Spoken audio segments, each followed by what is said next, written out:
The Tucson City Council has approved a mandatory curfew. They had a unanimous vote yesterday in all of this in an effort to stop the spread of COVID-19 in our community. That curfew is set to go into effect in just 2 days. And News 4 Tucson's Frankie McLister is live at City Hall with more details. Good morning, Frankie.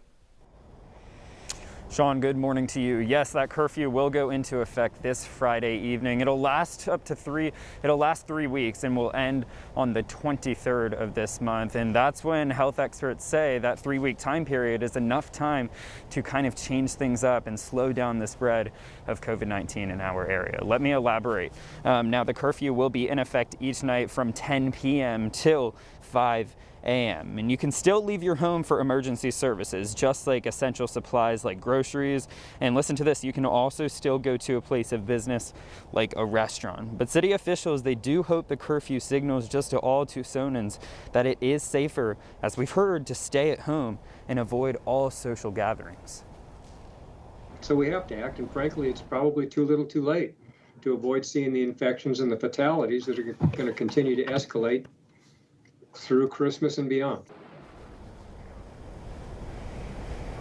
And if we remember, Pima County has a county-wide voluntary curfew that has been into effect, and their officials will be meeting on Friday evening to kind of discuss and see if they want to match things up with Tucson's mandatory curfew that goes into effect on Friday evening. Mayor Regina Romero believes that this probably most likely will occur. Sean.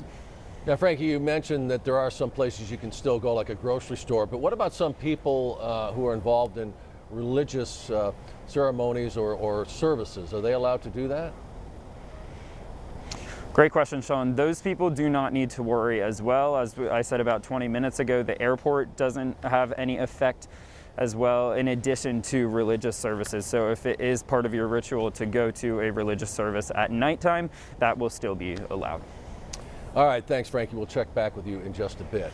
As you might imagine, not everyone is happy about this curfew. Dozens of protesters gathered outside of the mayor's office last night. The leader of the Recall Regina 2020 movement argues the mayor and council do not have the legal right to make this curfew mandatory and says the protests will continue. We're going to come out here in defiance on Friday, just like we're here today. We're going to be here at 10, though, instead of the 8 o'clock, and we're going to do exactly what we did today. We're going to march, we're going to rally, and we're going to go out on the street and in open defiance of this act of tyranny here in Tucson, Arizona. Organizers also said they believe this curfew is going to be harmful to small businesses.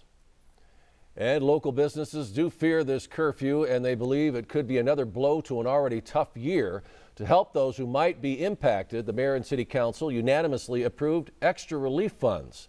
These funds include $3 million in small business assistance, $2 million for workers and families, $375,000 for entertainment venues and arts and culture organizations, and $250,000 towards child care.